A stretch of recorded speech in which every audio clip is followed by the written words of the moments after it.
boliviano Alfonso Cuarón, director de Gravity, fue nominado como mejor director.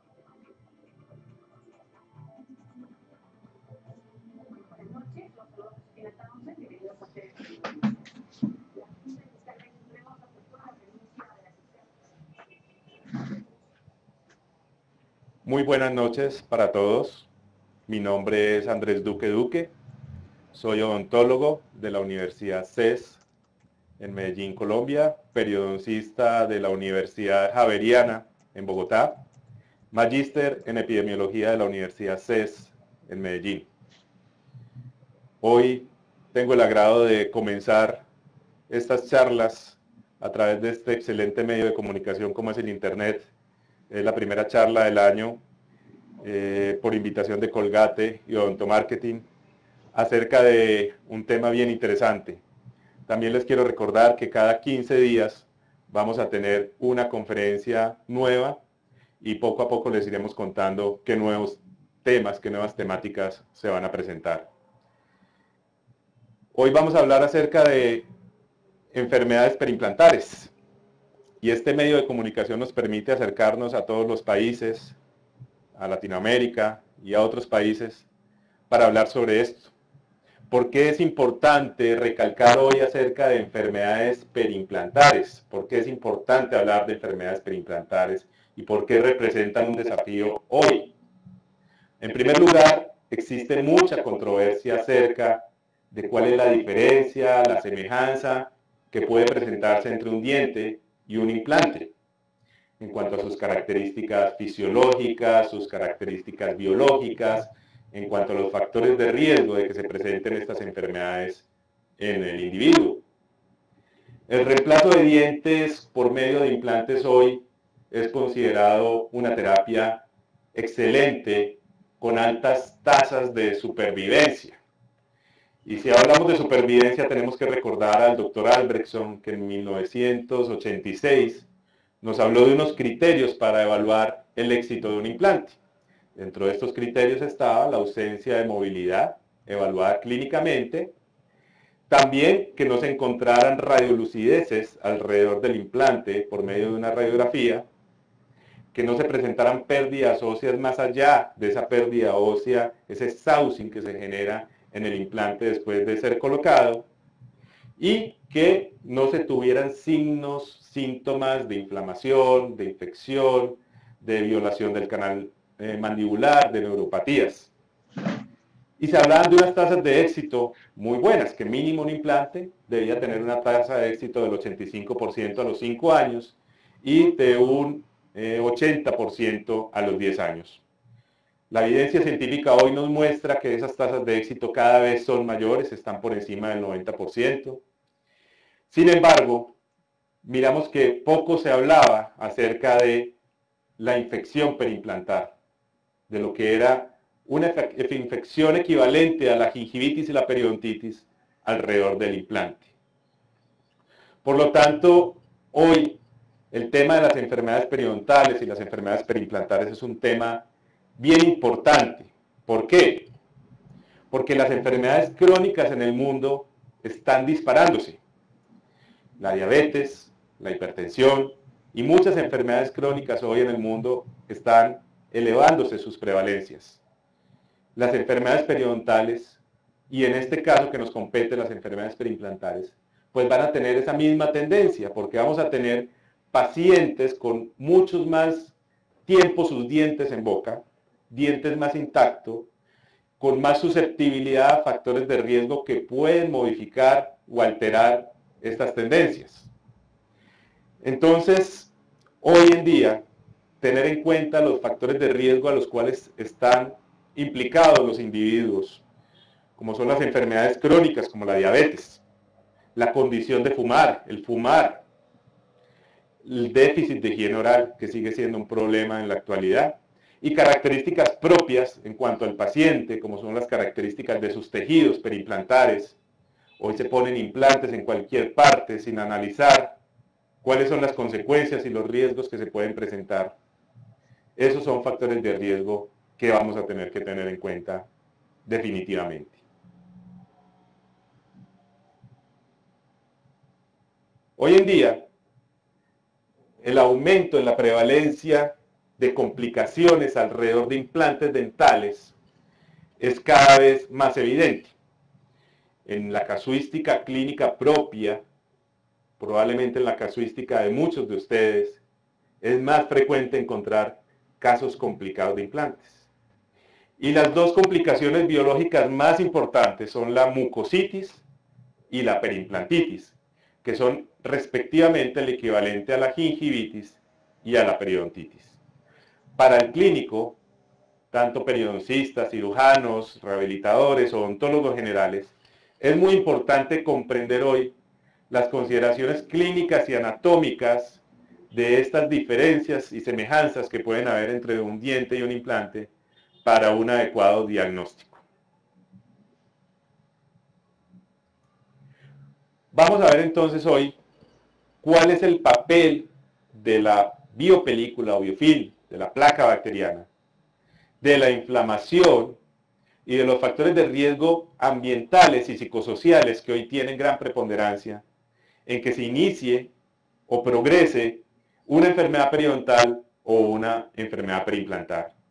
Y en el caso de los implantes, ¿será que la evidencia tiende a demostrar que el uso de antimicrobianos adjuntos puede ser una gran ayuda para combatir ese biofilm? ¿Será que se justifica el uso de antimicrobianos para prevenir esos primeros casos de mucositis y no dejar que pasen a periimplantitis?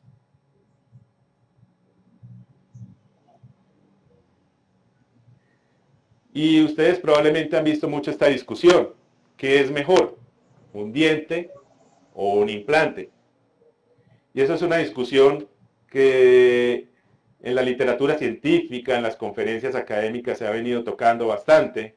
Vamos a revisar la evidencia científica acerca de esto, basado en lo que dice la literatura, pero también en la casuística clínica propia, en los factores de riesgo de estas complicaciones a nivel microbiológico, a nivel de la respuesta inflamatoria y de los factores de riesgo en general.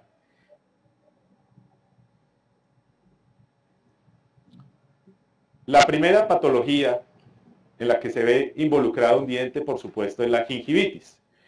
Es un proceso inicial de enfermedad ante esa primera colonización de bacterias que van generando un proceso de inflamación, cambios de color, enrojecimiento y sangrado al sondaje. Al dejar acumular esa placa bacteriana, a los pocos días vamos a tener sobre el diente una superficie eritematosa, enrojecida, que va a sangrar y vamos a diagnosticarla como una gingivitis. Sobre el implante se presenta el equivalente a la gingivitis que se llama la mucositis periimplantar. Esa mucositis periimplantar se define como esa presencia de inflamación en la mucosa, en el tejido, alrededor del implante, como un primer signo de inflamación, pero donde no hay evidencia de pérdida ósea como tal. Para el diagnóstico de mucositis periimplantar, entonces, nosotros debemos tener evidencia de un sangrado al sondaje clínico, con la sonda periodontal allá, sangrado al sondaje, y que no tengamos una pérdida ósea más allá de la normal que debe ocurrir después del proceso de colocación de un implante, de ese staussing inicial que al primer año puede ser aproximadamente de 1 milímetro. El diagnóstico de enfermedades periimplantares, mucositis, hiperimplantitis, requiere por lo tanto un uso adecuado de las herramientas diagnósticas.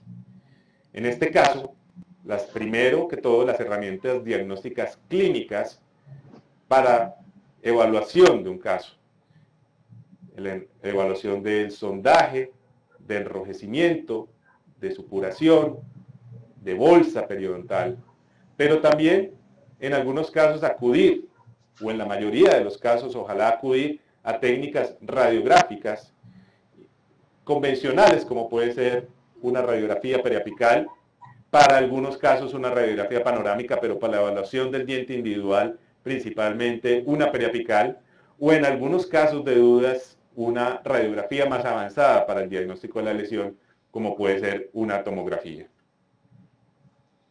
Entonces, en esta evaluación vamos a determinar qué estadio, cómo vamos a llamar el proceso, si es un proceso de mucositis inicial o si ya tenemos un proceso de perimplantitis, cuando ya vamos a tener evidencia de que el paciente tiene bolsas periodontales y pérdidas óseas alrededor del implante. La perimplantitis es el equivalente a lo que es la periodontitis en el paciente. La perimplantitis fue definida inicialmente por Mombelli en el año 1986 y lo definió como un proceso inflamatorio que los tejidos que rodean al implante, que involucra una pérdida de ósea más allá de ese sauci o de ese proceso cicatrizal inicial y que va a diferir de lo que es el proceso de remodelado óseo por la colocación del implante. El seguimiento de un paciente al cual se le ha colocado un implante es fundamental a través de estas ayudas clínicas y radiográficas. Por lo tanto, nosotros tenemos que valorar constantemente ese riesgo de aparición o recurrencia de enfermedades perimplantares. Existe, sin embargo, mucha controversia acerca de qué es perimplantitis desde el punto de vista clínico. ¿Cómo hacemos para definir que un implante ya tiene una perimplantitis? ¿En qué punto un implante está sano, un implante tiene mucositis o un implante tiene perimplantitis? Tradicionalmente alrededor del diente el diagnóstico se ha basado en bolsa periodontal. Cuando nosotros tenemos alrededor de un diente sangrado con una bolsa periodontal de 4 milímetros o más, pérdida ósea, consideramos que el diente tiene periodontitis. Con respecto al implante, ha habido mucha más controversia sobre cuál es el límite de sondaje para nosotros decir que el implante ya tiene una perimplantitis. Incluso los investigadores hablan de el límite se acerca más a 5 milímetros que a 4, porque vamos a ver ahora las diferencias que existen en los tejidos perimplantares que hacen que el sondaje alrededor de un implante sea un poco más flexible en cuanto a la profundidad que lo que es alrededor de un diente. Entonces ese punto de referencia para decir que ya hay posiblemente una perimplantitis alrededor del implante, podemos considerarlo y estandarizarlo en 5 milímetros más los otros criterios diagnósticos que tenemos. ¿Qué tan frecuente es este problema? ¿Será que sí estamos ante un problema crítico? El caso de tener pacientes con afecciones alrededor de implantes. Y este tema nos lo hemos preguntado mucho en el grupo de investigación clínico y básico en odontología, en la Universidad CES, y a través de muchas investigaciones a nivel del mundo. En Europa hoy se considera que las enfermedades perimplantares son un problema de salud pública. ¿Qué tenemos con respecto a la prevalencia? Sabemos que la prevalencia de gingivitis a nivel mundial está cercana a los 80%. El 80% de los pacientes padecen de gingivitis o han padecido de gingivitis en algún momento de su vida. La periodontitis, su prevalencia es muy dependiente de la edad del paciente, pero por lo general oscila entre un 30 a un 40% de los adultos mayores va a tener presencia de periodontitis en sus dientes o en alguno de sus dientes. Si miramos la mucositis perimplantar, el 80% de los sujetos en las investigaciones que se han hecho a nivel mundial, principalmente en Europa y en Estados Unidos, muestran que el 80% de los pacientes presentan mucositis perimplantar. Y también se ha evaluado qué porcentaje de los implantes que se ponen en los pacientes ya tienen evidencia de mucositis. Y se ha encontrado que el 50% de los implantes ya tienen mucositis. En cuanto a la perimplantitis, entre el 28 y el 56% de los sujetos pueden tener perimplantitis, al menos un implante con perimplantitis. ¿Por qué oscila entre 28 y 56? Porque va a depender de cómo definan perimplantitis. Si lo definen en 4 milímetros de sondaje, en 5 o en 6.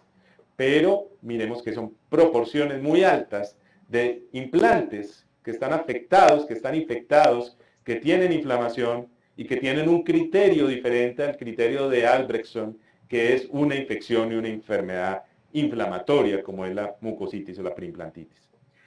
12 a 43% de los implantes puestos en estas investigaciones han mostrado ya tener bolsas periodontales, pérdidas de soporte óseo, estar afectados por perimplantitis. en la Universidad CES estamos desarrollando estas investigaciones donde estamos encontrando prevalencias de mucositis cercanas al 62%, al poco tiempo de evaluación, o sea, sin seguimientos muy largos, ya el 62% de los casos tienen mucositis y aproximadamente el 10% de los casos a muy poco término ya tienen periimplantitis. Entonces vamos a entrar en materia acerca de la etiopatogénesis. Cómo la etiopatogénesis puede ayudarnos a entender este proceso, estas enfermedades, ya que la mejor forma de prevenir una periimplantitis, que puede ser fatal para un implante y para un paciente, es prevenir que no haya mucositis. O sea, la mejor forma de prevención de la enfermedad periodontal es que no haya gingivitis. La mejor forma para prevenir una enfermedad periimplantar, una periimplantitis, es que no haya mucositis periimplantar. Entonces, entrándonos un poco en la etiopatogénesis, tenemos que entender los modelos que existen de etiopatogénesis de enfermedades periodontales como tal. Y uno de los modelos más conocidos fue el modelo propuesto por Corman en los años 90, donde nos hablaba que la periodontitis se desarrollaba ante un desafío bacteriano, un desafío de bacterias, un desafío microbiano, el cual iba a generar una respuesta inmunoinflamatoria del huésped. El huésped, a través de esa estimulación que producían los lipopolisacáridos, otros factores de virulencia, iba a generar una reacción por medio, una respuesta por medio de la producción de anticuerpos, de polimorfonucleares neutrófilos, de antígenos, para defenderse de esa agresión bacteriana, y que a su vez iba a haber una respuesta desencadenante sobre los tejidos conjuntivos, sobre los tejidos conectivos y sobre el metabolismo óseo de esa misma respuesta inflamatoria. La respuesta inflamatoria puede ser una respuesta de defensa inicialmente, pero la producción de citoquinas, de prostaglandinas, de metaloproteinasas, va a generar en los tejidos conectivos, en los tejidos óseos, una destrucción, una pérdida de colágeno, una destrucción ósea, una degradación de colágeno que va a generar la presencia de una bolsa periodontal y una pérdida ósea en el diente. Todo esto está modificado por los factores de riesgo ambientales y adquiridos, como vimos ahora, el fumar, la diabetes, la osteoporosis, osteopenia, el estrés psicológico y otros factores de riesgo que pueden estar expuestos y hacer que las bacterias o la respuesta en el tejido conectivo o en el tejido óseo sea más o menos relevante en un paciente que en otro.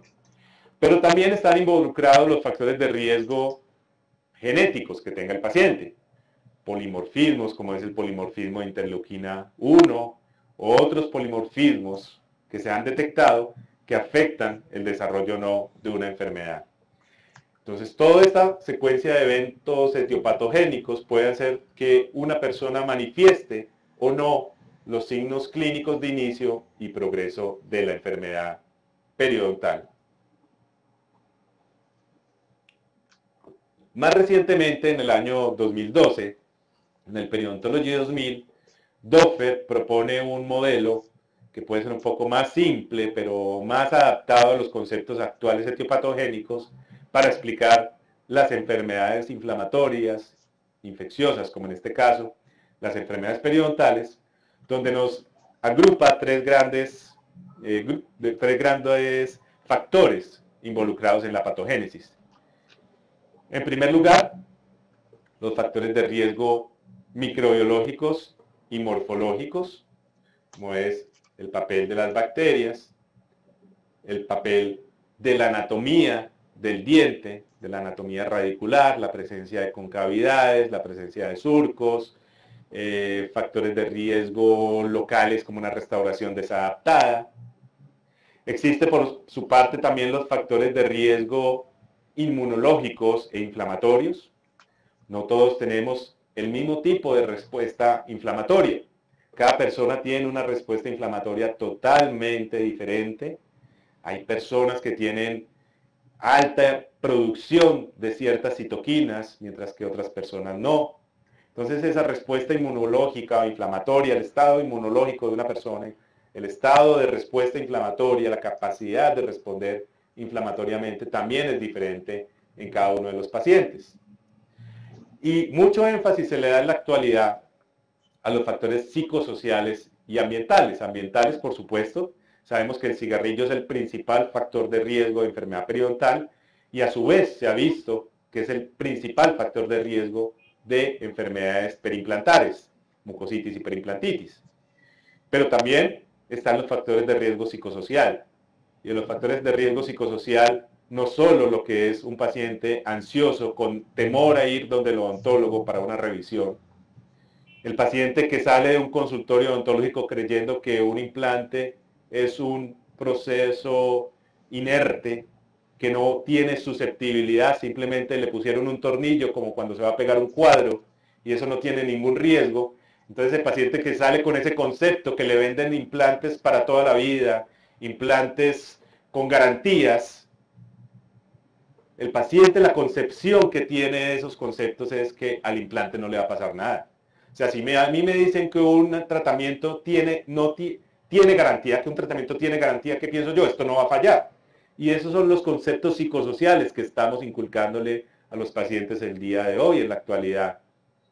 El temor al odontólogo es hoy grave, es un problema psicosocial tremendo. Es probablemente más crítico que cualquier otro factor, el tener miedo a ir al odontólogo para que lo revise. Entonces esos factores psicosociales hoy explican gran parte de las enfermedades crónicas a las cuales nos vemos sometidos, entre ellas las enfermedades periodontales y perimplantares. Vamos a entrarnos entonces a ese primer factor de riesgo, que es el factor de riesgo microbiológico, el papel de la biopelícula como un papel necesario para que se desarrollen las enfermedades periodontales y perimplantares, pero no suficiente.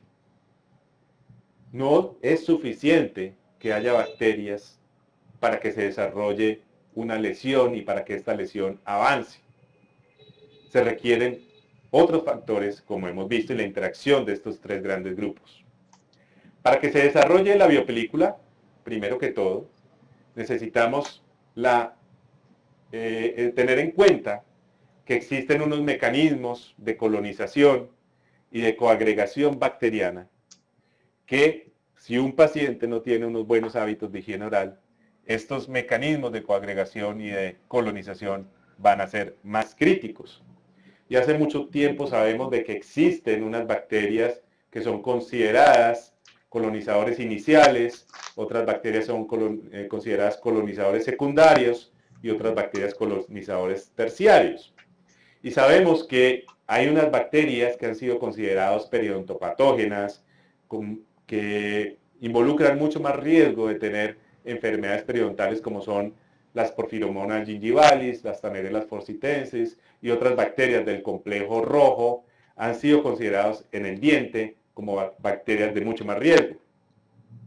En el implante se ha detectado que la frecuencia y el riesgo de que estas bacterias colonicen, se coagreguen y causen destrucción se presentan de una manera muy similar a lo que ocurre alrededor de un diente.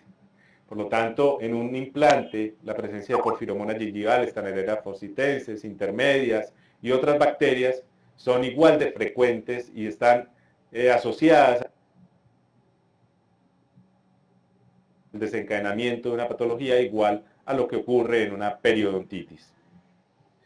Una biopelícula, un biofilm, va a generar un ambiente completamente propicio para los nutrientes de esta estructura, de esta matriz bacteriana que se está desencadenando.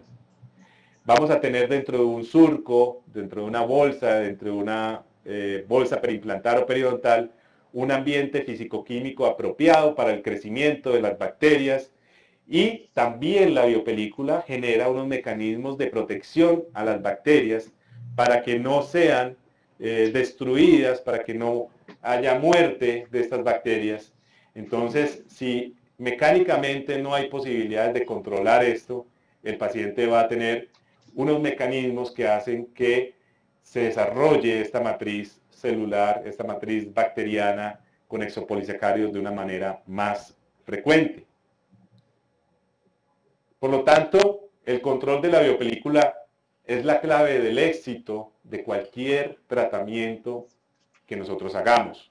O sea, el controlar por medio de mecanismos de higiene oral simples, esa remoción mecánica bacteriana de esos primeros colonizadores bacterianos, es la clave del éxito. Sin embargo, también tenemos, aparte de esa remoción mecánica por parte del paciente, mecanismos de autolimpieza, como puede ser el barrido mecánico por parte de la lengua, de los carrillos, pero también sabemos que existe la saliva y la saliva también cumple un papel importante para esta autoclisis que ocurre de esa biopelícula supragingival. Pero estas acciones mecánicas no son suficientes en muchas ocasiones para eliminar de forma cuantitativa y cualitativamente esa placa supragingival y mucho menos ya a nivel subgingival. Por lo tanto, el mantenimiento de estos estándares de higiene oral en el paciente al cual tenemos sano, con dientes o con implantes, requiere mucha destreza, requiere buenos hábitos de higiene oral y un paciente que no sea aprensivo al tratamiento odontológico y a sus limpiezas. Es por eso que en muchas ocasiones tenemos que tomar decisiones acerca del uso de antimicrobianos coadyuvantes que faciliten esos procesos de remoción mecánica por parte del paciente y a su vez coadyuven a los tratamientos mecánicos profesionales que hacemos como odontólogos para el control de la biopelícula. Y el uso de coadyuvantes tiene una sustentación básica, primero en la evidencia que muestran los estudios acerca de la higiene oral en los pacientes. Los niveles de remoción de placa bacteriana hoy en los estudios nacionales de salud demuestran que los pacientes tienen niveles de remoción de placa entre regular y malos. Es muy raro encontrar pacientes con buenos niveles de remoción. El uso de antimicrobianos también se basa en el hecho de la omisión de muchos sitios por parte del paciente durante el cepillado y la omisión de la higiene interdental. La seda dental es usada ocasionalmente y no en todos los sitios. Por lo tanto, esta medida es necesaria en muchos de los pacientes y dentro de estas posibilidades tenemos agentes antimicrobianos que han sido bien recibidos por los pacientes, como son los enjuagues bucales por medio de, en el largo plazo, de cloruro de acetilpiridinium, de compuestos fenólicos, en el corto plazo las clorexinas, pero también existen alternativas de antimicrobianos en formulaciones, en cremas de dientes, y dentro de esto, pues la más investigada es el triclosan copolímero fluoruro de sodio, que ha demostrado un amplio espectro antimicrobiano, tener una buena sustantividad, o sea que el producto puede permanecer aún durante 12 horas después de usado dentro de los tejidos mucosos y del diente, que es compatible con otros ingredientes que tienen los dentífricos, es seguro y que además pues, no tiene efectos adversos. Por lo tanto, el triclosan copolímero ha sido investigado en los últimos 3-4 años por grandes investigadores como el doctor Zambon, el doctor Jan Linde, el doctor Rambert y Botticelli, donde han demostrado que el papel preventivo del triclosan copolímero alrededor de implantes para prevenir los casos de mucositis y por supuesto más allá prevendrían el establecimiento de una preimplantitis. Si no tenemos mucositis, pues por supuesto no vamos a tener preimplantitis. Pues ellos han demostrado reducciones del sangrado entre un 30 a un 24% a los 3 y 6 meses respectivamente en pacientes que usan coadyuvantes simples como es una crema de dientes que tenga triclosan copolímero.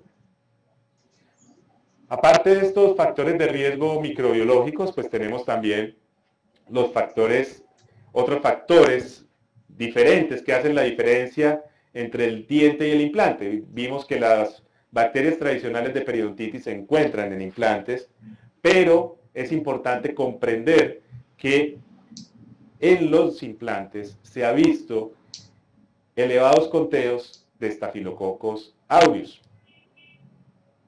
un aeróbico facultativo que podemos encontrar también en pacientes sanos o en pacientes con gingivitis y periodontitis, pero que no es tan relevante en dientes. el Staphylococcus aureus. Es una bacteria que alrededor de implantes se ha encontrado en prevalencias mucho más altas como un posible causante, una bacteria muy importante en implantes y que tenemos que tener en cuenta y que se está estudiando acerca de los enfoques terapéuticos contra este estafilococo. Tenemos que recordar lo que dice la literatura acerca de implantes a nivel de cadera, de rodilla y otros implantes en el cuerpo. El Staphylococcus aureus es una bacteria que parece tener afinidad por el titanio y es de gran relevancia en casos de implantes. Hay que empezar a investigar un poco más acerca de esto y también al hecho de la prevalencia de las enterobacterias. Las enterobacterias se ha visto altamente prevalentes en muchas poblaciones y especialmente en poblaciones latinas las enterobacterias están en niveles bien altos, tienen altas características de patogenicidad, de activar monocitos, de producir grandes cantidades de citoquinas. Por lo tanto, también se ha venido investigando el papel de las enterobacterias en enfermedades preimplantares, donde se ha visto que tiene gran relevancia. También tenemos los factores de riesgo inmunológicos e inflamatorios. Sabemos que esa respuesta inmunológica e inflamatoria cumple un papel determinante en la patogénesis de las enfermedades periodontales y también, por supuesto, en las enfermedades preimplantares. El tipo de respuesta inflamatoria que tenga un paciente va a determinar cómo va a ser esa respuesta de liberación de citoquinas, de prostaglandinas y otros mecanismos inmunológicos por parte de un paciente. Entonces, tanto el inicio como la progresión de las enfermedades preimplantares va a depender de esa cantidad de productos, de citoquinas que se estén liberando. Si tenemos células altamente productoras de citoquinas, por ejemplo, una célula altamente productora, un paciente con riesgo de producción alta de interleuquina 1, de factor de necrosis tumoral alfa, o la alta liberación de prostaglandinas o otras metaloproteinasas, pues van a ser al paciente más susceptible. ¿Qué podemos hacer? ¿Cómo diagnosticamos? Dijimos, para el papel bacteriano nuestro diagnóstico se basa en el control de placa, niveles de placa bacteriano, en la parte clínica, en nuestra consulta odontológica, pero el papel de la inflamación lo podemos determinar a través del índice de sangrado. O sea, requerimos sondear absolutamente todos los dientes e implantes y determinar la presencia de sangrado para saber que ahí hay un proceso inflamatorio que puede poner a nuestro paciente en más riesgo de inflamación. La respuesta del huésped en casos iniciales de mucositis se ha visto que es muy similar en implantes que en dientes. Pero la placa bacteriana alrededor de un diente, el biofilm, va a disparar respuestas inflamatorias mucho más pronunciadas en el implante que en el diente. Eso es bien importante que lo entendamos, porque como vamos a ver ahora, dentro de las diferencias y semejanzas que existen en un diente, ese paso de mucositis a perimplantitis es muy diferente a lo que hay de gingivitis a periodontitis. Entonces vamos a ver un poco acerca de las diferencias y semejanzas entre un diente y un implante y qué implicaciones tiene esto. Si nos remontamos al diente, sabemos que en los años 60 el doctor Yarjulo y colaboradores realizaron investigaciones para determinar cuáles eran las dimensiones normales de los tejidos periodontales. Y en ese momento determinaron que en promedio los especímenes que ellos evaluaron tenían en promedio surcos gingivales de aproximadamente 0.69 milímetros, epitelios de unión de 0.97 milímetros y espacios de tejidos conectivos supraalveolares de 1.07. Sin embargo, tenemos que tener en cuenta que esto es simplemente un promedio de necropsias que se hacían en cadáveres. Por lo tanto, haya habido probablemente contracción de tejidos y existe la variabilidad individual ¿cierto? Que podemos tener pacientes que tengan anchos biológicos, espacios biológicos muy diferentes entre los pacientes y también entre los dientes del mismo paciente. Siempre nos han hablado de espacios biológicos, anchos biológicos de aproximadamente 3 milímetros, pero tenemos que entender que existe una variabilidad individual y entre pacientes. ¿Qué se ha investigado con respecto a el implante? ¿Cómo son estos tejidos perimplantares? ¿Qué diferencias hay entre un diente y un implante desde el punto de vista anatómico? Lo primero que tenemos que tener en cuenta, la gran diferencia entre un diente e implante, la más general, es que en un implante no tenemos, en primer lugar, cemento radicular, sino que tenemos una superficie de titanio, el día de hoy, casi siempre tratada con muchas rugosidades. Ya poco se han usado los implantes, se usan los implantes maquinados, se usan principalmente implantes rugosos que tienen una superficie muy quimioatrayente para las bacterias. Esa es la principal diferencia que tenemos entre un diente y un implante. Pero tampoco tenemos ligamento periodontal. Eso es otra gran diferencia. O sea, la biomecánica del diente es muy diferente a la biomecánica del implante. ¿Qué ha mostrado el doctor Cochrane y otros autores con respecto a las dimensiones biológicas en el diente y en el implante? Básicamente, a las dimensiones que encontró Yarjulo en sus estudios de los años 60, observamos que no hay grandes diferencias en cuanto al surco, epitelio de unión y tejido conectivo supraalveolar en implantes que no están cargados, en implantes con carga de 3 meses o en implantes que ya llevan 12 meses de carga. O sea, se mantienen unas dimensiones de surco, de epitelio de unión y de tejido conectivo supraalveolar similares a las que hay alrededor de un diente. Pero las grandes diferencias que existen en un implante es la distribución de las fibras de tejido conectivo supraalveolar. Las fibras de tejido conectivo supraalveolar alrededor de un implante tienen una dirección más paralela que lo que es la unidad dentogingival alrededor de un diente, que tiene una dirección más horizontal. ¿Qué importancia podrá llegar a tener esto? Probablemente bastante. Cuando nosotros hacemos un sondaje, cuando introducimos una sonda periodontal en una bolsa periodontal, la resistencia nos la va a hacer las fibras de tejido conectivo supraalveolar que se encuentran en una dirección horizontal. Cuando estamos sondeando, vamos a encontrar, después de ese proceso inflamatorio, de ese infiltrado inflamatorio, una resistencia por parte de esas fibras de tejido conectivo supraalveolar, que se dirigen a nivel del tejido conectivo hasta insertarse en el cemento radicular. Sin embargo, en el implante, las fibras al ir en sentido más vertical, pues van a generar una menor resistencia al sondaje. Por lo tanto, ese sondaje va a ser probablemente mucho más magnificado alrededor de un implante que alrededor de un diente.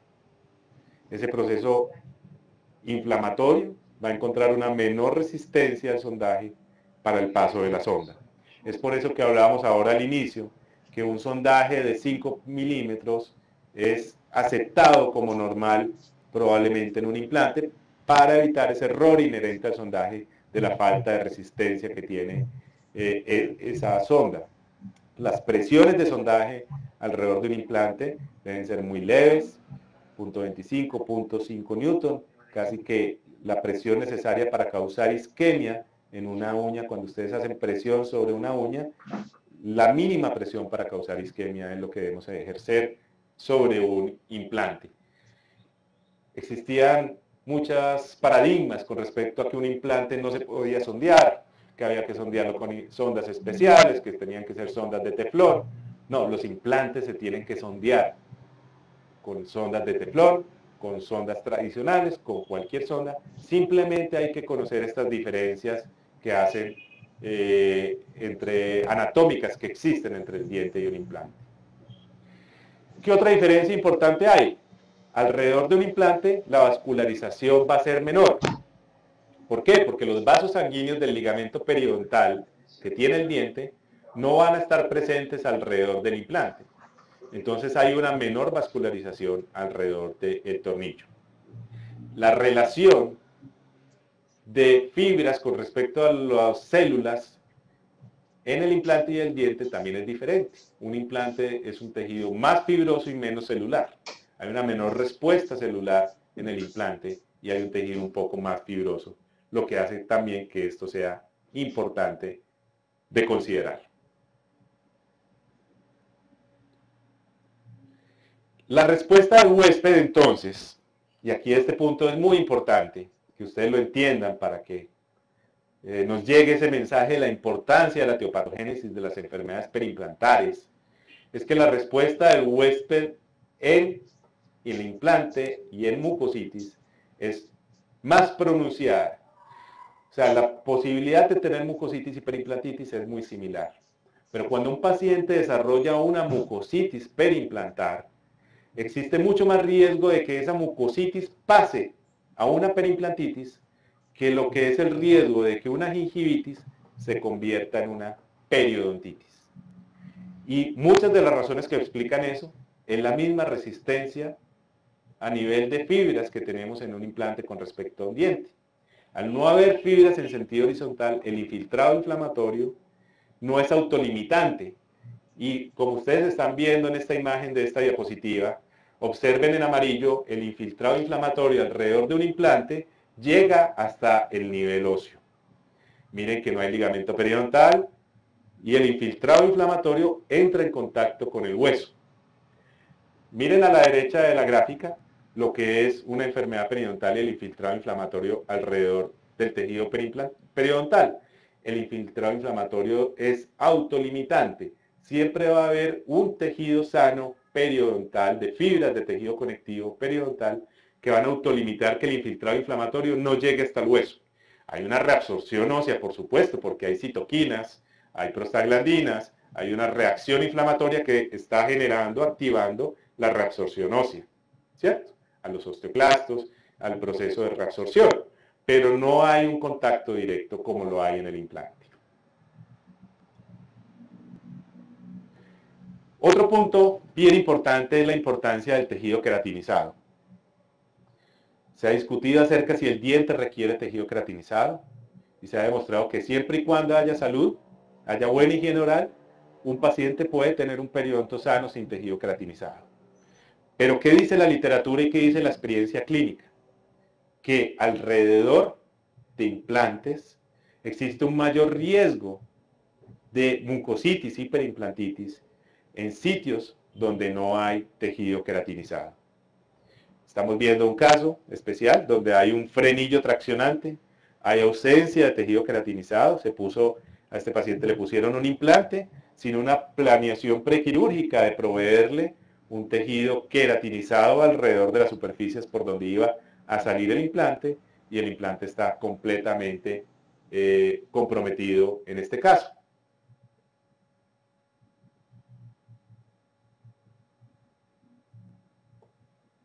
Miren radiográficamente el caso, tenemos evidencia clínica de bolsas periodontales de 6, 7 milímetros, 8 milímetros en vestibular, pérdidas óseas radiográficas evidentes en un análisis radiográfico periapical. Al exponer quirúrgicamente el sitio, observamos un defecto poco contenido, con toda la tabla ósea vestibular perdida, donde no hubo una preparación previa para prevenir esa contaminación bacteriana en un paciente negligente, en un paciente ansioso, miedoso con respecto a temas odontológicos, donde ya aquí prácticamente este implante está completamente perdido. Por lo tanto, la preparación previa, no dejar a que ocurra esto, este es otro caso, que hemos observado, el sitio de más riesgo para enfermedades perimplantares en las investigaciones que estamos llevando a cabo en la universidad es la zona maxilar inferior, donde por lo general no tenemos un vestíbulo donde podamos acceder a través de una higiene oral adecuada, que el paciente no puede acceder a través de una higiene. La ausencia de vestíbulo, la ausencia de tejido queratinizado hacen que esta zona de maxilar inferior es un sitio de altísimo riesgo para presencia de casos de perimplantitis tan severas como estas. Y tenemos un tornillo con una superficie tratada que fue tratado hace 10 años, 15 años en una práctica privada, no se planeó, no se prepararon los tejidos y el caso tiene una perimplantitis ya muy avanzada, donde lo que hacemos es una preparación de descontaminación de la superficie del implante, una preparación de tejidos blandos y de injerto de hueso.